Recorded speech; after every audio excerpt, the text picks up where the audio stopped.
విఠల్ గారు ప్లీజ్. గతంలో 2014 నుంచి 19 వరకు జరిగిన కాలంలోనే అనేకమైన ప్రాజెక్టులని మంజూరు చేయటం జరిగింది. కానీ ఈ రాష్ట్ర దురదృష్ట భాగ్యం జగన్మోహన్ రెడ్డి గారి పరిపాలన వచ్చిన తర్వాత అన్నిటినీ పక్కన పెట్టారు. అదేవిధంగా ఇందాక కోటేశ్వరరావు గారు అడిగినట్టు విశాఖ జోన్ కూడా 2019లోనే శాంక్షన్ చేయటం జరిగింది. కానీ స్థల సేకరణ దగ్గర సమస్య వచ్చింది. ఆ స్థలాన్ని మార్చి వేరే స్థలం ఇవ్వమంటే అది ఇవ్వకుండా కాలయాపన చేయడం వల్ల ఇప్పటి వరకు కూడా అది ముందుకు సాగని పరిస్థితి అయితే ఏర్పడుతుంది. రెండోది, ఇప్పుడు యాక్చువల్గా ఇవాళ ఈ అమరావతికి వచ్చినటువంటి రైల్వే లైన్ కూడా పాత ప్రాజెక్టే కాబట్టి పాత ప్రాజెక్టు ఒక్కొక్కటి బూత్ దులిపి మళ్ళీ దుమ్ము దులిపి ఇస్తున్నారు. కాబట్టి ఆ రైల్వే వైజాగ్ ఇది కూడా ముందుకు వస్తుందని, అదేవిధంగా ఏది ఏమైనప్పటికీ ఒకటేనండి, కేంద్రం అయితే ఈ రాష్ట్ర అభివృద్ధికి కావాల్సినటువంటి ఎటువంటి కార్యక్రమం చేయటానికైనా సిద్ధంగా ఉన్నది. కానీ దాన్ని అందిపుచ్చుకొని ఆ కావాల్సినవి తెచ్చుకోవటానికి మాత్రం ఇక్కడ ఉన్నటువంటి రాష్ట్ర ప్రభుత్వాలు సహకరించకపోవడం వల్లనే మనకి దుస్థితి కలుగుతోంది. కారణం ఏంటంటే కేంద్ర ప్రభుత్వం ఇచ్చే ప్రతి పథకానికి కూడా ఎంతో కొంత రాష్ట్ర ప్రభుత్వం యొక్క వాటా కూడా ఉంటుంది. ఆ వాటా పెట్టడానికి వీళ్ళు వెనకలు వేసి అటువంటి ప్రాజెక్టులు మనకి రాకుండా చేయటం జరుగుతోంది. రాబోయే కాలంలో అయినా సరే చంద్రబాబు నాయుడు గారు మంచి మనసుతోటి పాజిటివ్ థింకింగ్ తోటి ఈ యొక్క రాష్ట్ర అభివృద్ధికి కేంద్రం నుంచి నిధుల్ని తీసుకొచ్చి, ఇవాళ అందులో చంద్రబాబు నాయుడు గారు మోదీ గారికి అతి ముఖ్యమైనటువంటి సహోద్యోగి కాబట్టి ఈయన ఏదడిగినా ఆయన కాదనరు. అందువల్ల మన రాష్ట్రం బాగుపడాలంటే ఇది మంచి టైం మనకి. కాబట్టి రాబోయే కాలంలో అనేకమైనటువంటి మంచి మంచి పథకాలు వచ్చి మన రాష్ట్రం బాగుపడుతుందని, కేంద్రం కూడా సహకరించడానికి సిద్ధంగా ఉన్నదని కూడా ఈ సందర్భంగా నేను తెలియజేస్తున్నాను. అదేవిధంగా ఇందాక మీరు అన్నారు ఏమన్నాయంటే పురంధరేశ్వరి గారు ఇప్పుడు ఇచ్చారు నోటీసు, గతంలో ఎందుకని ఇవ్వలేదు అని. ఒక విషయం గమనించాలండి, గతంలో ఉన్న వీర్రాజు గారికి కూడా ఆ రోజున్న పరిస్థితులను బట్టి ఆ రోజున ఆయన కూడా అనేకమైన విమర్శలు చేశారు. సారా మీద, ఇసుక మీద, అదేవిధంగా మిగతా కార్యక్రమాల మీద కూడా ఆయన కూడా దీనికి సంబంధించి ప్రభుత్వాన్ని విమర్శించే సందర్భం అయితే ఉన్నది. కాకపోతే ఆ ఒక్క పరిస్థితిని పురంధరేశ్వరి గారు వచ్చిన తర్వాత ఇంకా కాస్త స్పీడ్ పెంచారు. ఆమె ఒక లెక్క ప్రకారంగా ఒక స్ట్రాటజిక్ గా ప్రభుత్వాన్ని విమర్శించేటువంటి కార్యక్రమాన్ని మొదలుపెట్టారు. కాబట్టి ఆమె సక్సెస్ అయ్యారు. ఈ ప్రభుత్వాన్ని దించగలిగాం అందరం కలిసి భగవంతుడి దయ వల్ల. కాబట్టి ఇప్పటి నుంచి తెలుగుదేశం ప్రభుత్వం ఏవైతే ఉన్నాయో ప్రభుత్వం లేదు.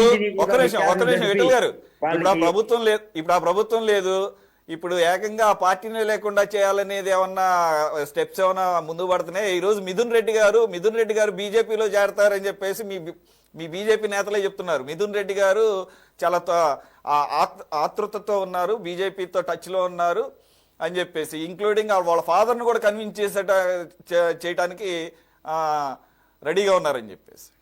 సార్, మనం ఒక విషయం గమనించాలండి, ఏ పార్టీని ఇంకొక పార్టీ లేకుండా చెయ్యాలనేది అది అప్రస్తుతము.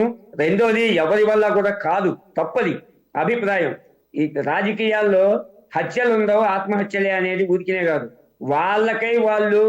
వాళ్ళకున్న ఇబ్బందులకి ఇక్కడ ఏమన్నా సమస్యలు వస్తాయి అనుకొని వాళ్ళు షెల్టర్ కోసం ఏదన్నా ప్రయత్నాలు చేస్తారేమో తప్ప ఏ పార్టీ కూడా ఇంకొక పార్టీని తీసేయాలనో లేకుండా చేయాలనో అనుకున్నా సాధ్యం కాదు. అందులో మరీ ముఖ్యంగా భారతీయ జనతా పార్టీ ఎప్పుడూ అటువంటి ఆలోచన చెయ్యదు. కానీ మాకు మద్దతు ఇవ్వమని అడగడానికే మేము ఉంటాం తప్ప మీ పార్టీ లేకుండా పోవాలనేది మాత్రం మాకు ఎప్పుడూ అటువంటి కోరిక ఉండదు, అటువంటి ఆలోచన కూడా మాకు ఉండదు. ఎవరన్నా వస్తే ఏ పార్టీ నుంచి వచ్చినా చేర్చుకోవడం మాత్రం చేర్చుకుంటాం.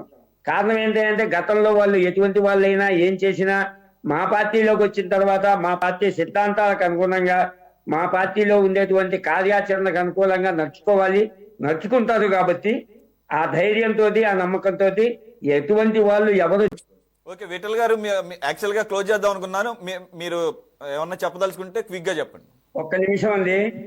ఆంధ్రప్రదేశ్ కి జీవనాది పోలవరం, కానీ పోలవరం 100% నిధులు ఇస్తానని చెప్పి కేంద్రం చెప్పినప్పటికీ ఈ గత ప్రభుత్వం, ఈ ప్రభుత్వం, రెండు ప్రభుత్వాలు కూడా గతంలో రాష్ట్ర ప్రభుత్వం తీసుకోవటం వల్లనే అది లేట్ అవుతున్నది. ఈ రోజుకైనా కానివ్వండి, ఈ సభాముఖంగా ఈ యొక్క మీ యొక్క ఛానల్ ముఖంగా నేను చెప్పదలుచుకుంది ఏంటంటే, పోలవరం ప్రాజెక్టుని కేంద్ర ప్రభుత్వానికే వదిలేస్తే రాబోయే 2 సంవత్సరాల లోపులోనే పోలవరాన్ని పూర్తి చేసే బాధ్యతని కేంద్రం మీద పెట్టి, చెయ్యకపోతే మనం నిందించాలి తప్ప మనమే దాన్ని ఆపుతూ, మనమే దానికి అనేకమైన ఆటంకాలు కలిగిస్తూ కేంద్రం మీద నిందలు వేయొద్దు అనేది నా భావన. రెండో విషయం ఏంటయ్యా అంటే, విఠల్ గారు మీరు అన్నది కరెక్టే, కానీ జాతీయ హోదా ఉన్నటువంటి ప్రాజెక్టు చాలా డిలే అవుతున్న పరిస్థితుల్లోనే గతంలో చంద్రబాబు నాయుడు ఇలా అయితే గనక కేంద్ర ప్రభుత్వం చేసే లెక్క అయితే చేస్తారు, కానీ స్పీడప్ అవ్వదు, అందు గురించే స్పీడప్ చేసుకుంటామన్న ఉద్దేశంతోనే మేము అడిగామని చెప్పేసి ఆయన చెప్పడం జరిగింది. ఇక్కడ మీకు ఉదాహరణ, మన విజయవాడలో బెంజ్ సర్కిల్ దగ్గర ఉన్నటువంటి ఫ్లైఓవర్లు 2, కనకదుర్గ ఫ్లైఓవర్, అదే విధంగా ఈ రోజున ఈ యొక్క కృష్ణానది మీద కట్టున్నటువంటి హైవే, ఇవన్నీ కూడా కేంద్ర ప్రభుత్వం నిర్వహించడం వలన మనకి త్వరితగతిన అయిపోతున్నాయి పనులు. ఇక్కడ ఉదాహరణ కనపడుతుంది మనకి పనులు చేసే విధానాలు. రాష్ట్ర ప్రభుత్వం తీసుకున్నటువంటివి ఏమో నిదానంగా తెలుస్తున్నాయి. ఒకటిసారి నేను అనేది అదే, మనసుంటే మార్గం ఉంటుంది, చేయాలనుకుంటే చేయగలరు. అందులోనూ సెంట్రల్ గవర్నమెంట్ ఫండింగ్ ఉంటుంది, అన్ని చేతిలో పనులే కాదంటలా. మరి అది నిజంగా చేస్తే బీజేపీకి కూడా కొద్ది స్టేక్ పెరుగుతుంది. మీకు ఈ రోజు సీట్లు పెరిగినాయి, కానీ కూటమిలో ఉండడం మూలంగా పర్సంటేజ్ ఆఫ్ ఓట్లు మనం ప్రాక్టికల్ గా మాట్లాడుకుంటే ఇది దాంట్లో కూడా బెటర్మెంట్ వస్తుంది ఖచ్చితంగా. ప్రజలు దాన్ని కూడా గమనిస్తారు. రైట్, బీజేపీ వల్లనే ఇది సాధ్యపడిందని చెప్పేసి చూద్దాం. లెటెస్ సీ కోటేశ్వర గారు.